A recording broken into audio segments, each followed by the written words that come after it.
그 기간 동안에 본인의 신용 등급은 완전히 무너지는 거죠. 그게 좀 악순환되는 경우가 굉장히 많죠. 한 달이 힘들면 그 다음 달도 힘들고, 그 다음 달이 잘 됐어? 그러면 여태까지 쌓아놨던 연체금도 갚아야 되고. 회생이나 파산.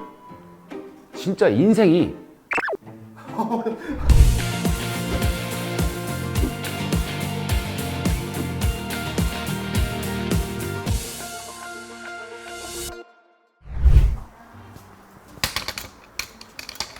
대표님.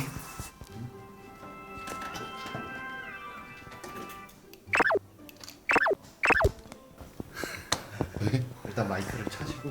잠깐만요. 전화 계속 오는데? 잠깐만. 차라고? 네. 목도리 벗을까? 또 뭐 때문에 그러시나요? 네. 고민이 좀 있어요. 어떤 고민이에요? 이번에 연봉이 올랐잖아요.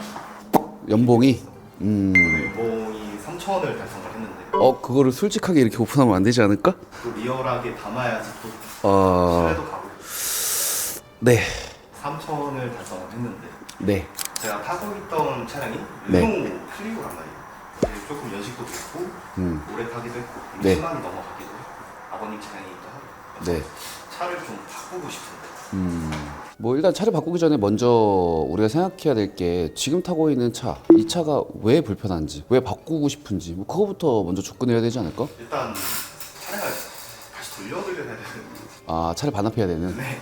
아, 부모님한테? 그럼 그냥 버스 타고 다녀도 되지. 거리가 그렇게 또 먼 거리가 아니다 보니까 대중교통 이용하면 본인 나이에 자본을 좀 많이 모아서 집도 사야 되고 결혼도 해야 되고 할 게 워낙 많으니까 차가 중요할까? 이게 또 차가 있다가 없으면 너무 불편합니다. 불편하지. 근데 그런 거를 좀 어느 정도 좀 감내하고 돈을 모으는 것도 나는 중요하다고 보는 거죠. 어떻게든 타고 싶습니다. 어떻게든. 무슨 수를 써서 제가 한 달 동안 컵라면이랑 삼각김밥만 먹더라도 어떻게든 잘 타고 싶습니다. 그 확고히 지금 차를 바꾸겠다라는 생각을 하신 거고 어떤 차를 바꿔야 될지에 대한 지금 상담 요청을 하는 건데 본인 스스로가 이제 만족하는 차량을 탈 것인가 아니 본인 상황에 맞는 차량을 탈 것인가 혹은 이런 사람들도 있거든요. 카푸어의 특징, 성향, 하차감이 중요하잖아요. 남들한테 보여주는 난 남들한테 보여줘야 돼. 그럼 무리해서라도 좋은 차를 타야 된단 말이죠. 그래서 어떤 성향인지에 따라서 좀 다를 것 같아. 근데 저는 일단 지금 따로 이제 소비되는 지출이 없거든요. 회사에서 밥 먹고 하긴 뮤주이가 돈 쓸 일은 거의 없지. 그러면 지금 보자. 지금 현재 차는 이제 르노의 클리오 차량. 도로에 거의 없는 차량이 굉장히 좀 특이한 차량을 타고 있는데 그게 유지비가 진짜 좋거든. 그쵸, 연비도 되게 기름값이 거의 안 들어가요. 근데 주행거리가 어차피 짧으니까 연비는 그렇게 크게 생각을 안 할 것 같고 본인이 어느 정도 염두에 놓은 차가 있을 것 같은데 모닝 레인은 조금 타기 싫습니다. 모닝 레인은 웬만하면 K3 아반떼 K3 아반데? 진짜 그렇게 봐? 괜찮겠어? 안 되나요? 아니 안 되는 게 아니라 본인이 만족하겠냐고. 그러면은 시리즈가 아니 이번에 시리즈 너무 좋잖아. 어떻게 안 되나? 그런 걸로 카푸어가 되고 싶은 마음이에요? 조금만 더 욕심을 내면 가능하지 않을까. 조건이 워낙 좋다 보니까 지금 사실 3 시리즈 할인도 좋은데 리스를 지원 있고 렌트 지원료 있고 가능할 것 같다. 가능할 것 같다. 가능할 것 같다라고 생각하는 이유는? 연봉 3천이라 하더라도 인센이라든가 그런 게 있으니까 250 정도 가까이. 그럼 250에서 차로 쓸 수 있는 금액이 얼마예요?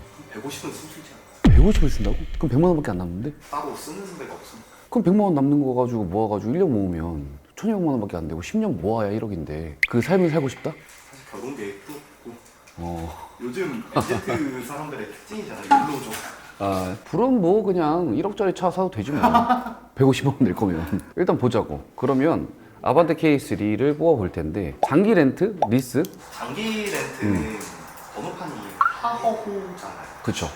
저는 이제 만 26세도 넘었고 리스로 뽑고 싶습니다. 지금 카푸어의 길로 지금 살살 이렇게 들어오는 것 같은데 오케이 한번 뽑아보자고. 그러면 그냥 아반떼에서 가장 많이 판매되는 걸로 한번 내가 추천을 한번 해볼게. 아반떼 N까지는 뭐 그 정도까지 필요 없으니까. 그쵸. 민준이가 그 정도로 막 차를 막 쏘고 달리는 걸 좋아하는 게 아니니까 1.6 가솔린 한 모던 정도면 좋을 것 같고 하이 패션 들어가야 될 것 같고 썬루프 필요한가? 뭐 본인 있어야 된다고? 왜? 굳이? 썬루프 없으면 차가 아니죠. 그래, 오케이. 썬루프 들어가고 디스플레이 커야겠지 당연히. 들어가고 그냥 인스퍼레이션으로 갑시다. 인스퍼레이션에다가 썬루프 넣고 17인치를 넣고 이렇게까지만 거의 풀옵션이거든요. 2,760만 원짜리니까 이렇게 했을 때 기간을 60개월로 갈게요. 초기 비용 없이 돈을 안 낸다고 치면 한 달에 리스료가 한 37만 6천 원 정도? 보험비 얼마 나와요? 보험비 한 120만 원 정도. 120만 원 정도? 그럼 한 달에 10만 원이니까 그리고 유리비 한 달에 한 5만 원 넘는다. 5만 원? 아니 일집밖에 안 해? 넉넉히 10만 원? 넉넉히 10만 원? 뭐 그래 봐야 그럼 60만 원이면 끝인데 자동차세는 어차피 이게 40만 원 정도밖에 안 나오니까 진짜 넉넉하게 한 달에 한 70만 원 정도면 이 아반떼 풀옵션을 운영할 수 있다. 이 정도면 더 높여도 되지. 그러니까 사람 욕심이라는 게 한도 끝도 없죠. 더 높여도 된다? 그럼 어디까지 올라가나 한번 해볼까? 그러니까 본인이 생각했을 때 또 마음에 들어하는 차가 있어야 된단 말이죠. 아, 난 이게 디자인이 너무 이쁘다. 이거 한번 갖고 싶었다. 뭐 이렇게 생각하는 차. 아까 얘기한 거 3 시리즈? 그리고 이번에 5 시리즈 시승해가 나왔죠. 5 시리즈? 선생님 이거 진짜 농담이 아니라 민준이 차 산다 그래가지고 견적을 지금 뽑아보고 싶다 그래가지고 갑자기 부탁한 거예요. 5 시리즈 좋은 차죠. 5 시리즈 좋죠. 지금 민준 PK 나이에 5 시리즈면 상당히 좋은 차지 않을까. 본인은 이제 카푸어가 되겠대. 그럼 마음 먹었어요 그냥. 이게 카푸어까지 가는 거. 카푸어까지 갈 것 같은데? 왜 가는지 내가 이따 알려줄게. 제가 5 시리즈를 처음 가진 게 몇 살이에요? 38이었나? 38이요? 수입차를 처음 탄 거는 30대 중반이요. 30대 중반에 수입차를 처음 타셨어요? 이게 성공하셨네. 그 민준 PD 차 뽑는다 그래가지고 아반떼 견적 뽑았다가 결국 어디까지 갔는 줄 알아요? 18년? 아니요? 그랜저? 아니요? 5 시리즈까지 갔어요. 저를 다들 그런 눈으로. 괜찮을까? 뭐 일단 신용등급은 나오니까. 예. 그리고 뭐 싸게 주면 되지. 뭘로 사? 중고로 하는 거 아니에요? 아니 리스로. 신차 리스로? 다들 그런 거든요. 자기 돈 아니니까. 내 삶이 아니니까. 근데 뭐 타면 되죠. 뭐 일단 뽑아보자고. 디젤로? 아니지. 520i면 충분하죠. 아 근데 지금 할인이 좀 약하죠. 할인이요? 지금 많이 받았어요. 최대 받을 수 있는 게 900. 원래 기본 가이드가 800인데 900까지 해줄 수도 있다라고 언지가 나왔기 때문에 900으로 한번 보자고요. 6,880만 원이잖아요. M 스포츠 타야 되지 않을까요? 엠페까지 간다고? 갈 때까지 가는구나. 그래, 오케이. 엠페? 엠페까지? 엠팩은 7,330이에요. 뭐 할인 진짜 뭐 이렇게 될지 안 될지 100% 모르겠지만 1,000만 원은 안 되지. 어떻게 돼요? 1,000만 원이. 그럼 본인이 100만 원 지원해 주든가. 자, 보자고요. 5년 뽑고 지금 가장 저렴하게 뽑아봤을 때 월 87만 원 정도가 나와요. 근데 여기서 저희 네? 프로모션 했을 때 했던 거 리스를 지원도 있죠. 리스를 지원?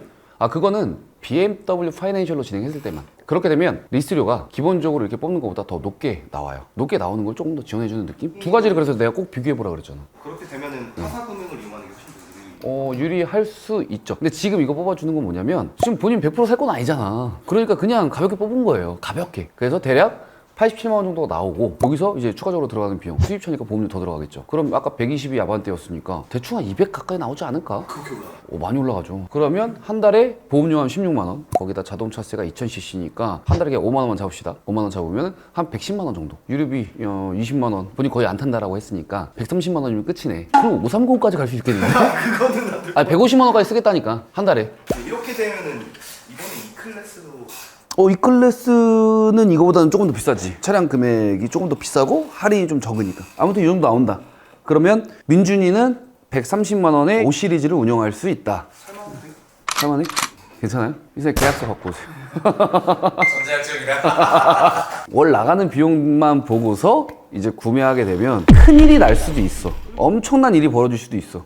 유지만 잘하면 되는 거야. 유지만 잘하면 문제가 되진 않지. 근데 사람이 항상 계획했던 대로 모든 게 이루어지나? 살아가면 여러 가지 변수들이 있단 말이야. 내가 민준이한테 꼭 해주고 싶은 얘기가 있거든. 내가 이거를 판매를 해서 돈을 벌 수 있어. 뭐 실적도 올릴 수 있어. 그래도 우리는 가족이잖아. 가족한테까지는 내가 영업을 하면 안 돼. 그래서 내가 느낀 부분을 그대로 설명을 하자면 내가 타다가 사고가 날 수도 있어요. 사고가 나게 되면 보험 처리를 수리해야 되죠. 그럼 보험 처리하게 되면 보험료 할증돼야 안 돼요. 그럼 본인이 생각했던 비용보다 더 올라가 안 올라가? 근데 나중에 이거를 계약 기간이 만료가 돼서 이제 반납을 하고 싶어. 그럼 사고가 난 차량들은 반납을 할 때 페널티가 있어요. 그러면 또 비용이 또 들어가요. 그러니까 추가적인 비용이 있을 수 있다라는 거고 그럴 일은 없겠지만 갑자기 민준이가 급하게 돈이 들어가야 될 때가 있다거나 혹은 우리 회사가 안 좋아져서 혹은 본인이 그만뒀어. 그랬을 때 월급이 꾸준하게 들어오지 않잖아. 그럼 리스료가 연체가 되겠죠. 연체가 되면 이거 어떻게 정리해야 돼? 어떻게 정리할 거야? 승계한다거나 반납한다거나. 승계한다거나 반납한다거나 두 가지인데 승계를 잘 되면 좋겠지만 승계를 할 때 초기 비용이 지금 들어가 있지 않죠. 무보증이란 말이에요. 무보증인 차량들은요 승계 자체가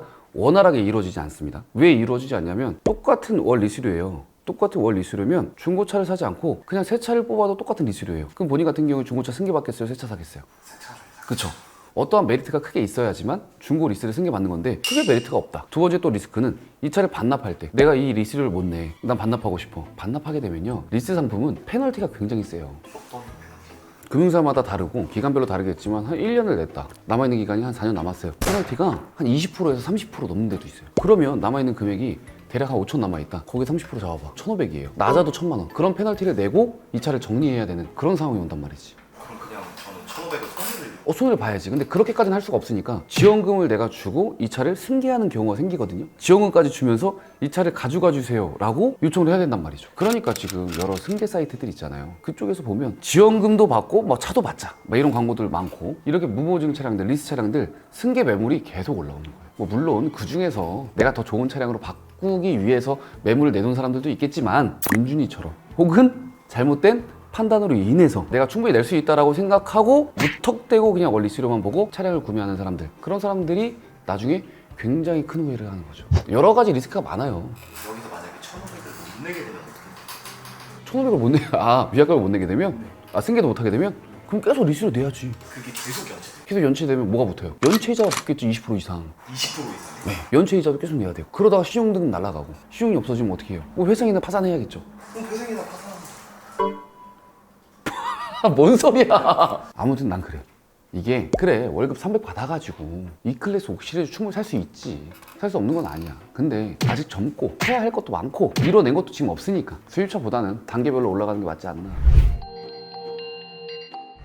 한 달 만약에 리스를 못 냈어요. 빨리 내라고 연락 오겠죠. 연체됐으니까 고객님 빨리 갚아주십시오. 그럼 2달째부터는 음. 제가 열심히 또 일해서 갚으면 되잖아요. 그러면 돼요. 그러면 돼. 근데 한 번 연체를 하게 되는 사람은 뭐 물론 바로 갚는 경우도 있겠지만 힘드니까 연체가 된 거잖아요. 그게 좀 악순환되는 경우가 굉장히 많죠. 한 달이 힘들면 그 다음 달도 힘들고 그 다음 달이 잘 됐어? 그러면 여태까지 쌓아놨던 연체금도 갚아야 되고 그럼 계속 힘들어지지 않을까? 그리고 이게 압박이 생각보다 되게 많이 와요. 처음에는 금융사에서 연체하지 말고 월 리스료를 납부해 주십시오라고 공손히 얘기하겠죠. 근데 그게 계속 반복되고 한 달, 두 달 흐르게 되면 이제 차량 회수팀이 연락이 오겠죠. 차를 뺏어가겠다. 무서운 어마들. 뭐 무서운 사람들은 아니에요. 굉장히 친절한 사람들이에요. 뭐 직접 전화를 받으신 분들은 굉장히 친절하다고 얘기하더라고요. 아무튼 전화해가지고 그거는 이제 고객님의 차량이 아니잖아요. 이용자가 이용료를 못 냈으니까 당연히 금융사의 명의다 보니까 금융사에서 가져가는 게 당연한 거거든요. 그게 조항에도 다 적혀져 있고. 그래서 차량 회수팀이 차량을 가지고 가게 됩니다. 가져간 다음에 어떤 일을 하느냐면 그 차를 매각을 하게 되죠. 매각 금액이 예를 들어서 뭐 4천만 원이에요. 근데 남아있는 금액이 5천만 원이에요. 그럼 5천에서 4천을 빼고 나머지 1,000만 원이라는 금액이 있죠. 그 금액이 본인의 채권으로 계속 달라붙어 있습니다. 그걸 갚아야 되는 거예요. 근데 그 기간 동안에 본인의 신용등급은 완전히 무너지는 거죠. 연체 1여. 그리고 만약에 그 남아있는 그 금액까지도 계속 안 낸다면 신용등급은 바닥이 되겠지. 금융활동을 전혀 못하고요. 그러면 또 다른 금융에 손을 대고 다른 금융에 손을 대지도 못할걸? 다른 금융에서 안 빌려줄 거니까? 그런 것처럼 이게 차를 무리해서 구매하게 되면요. 진짜 인생이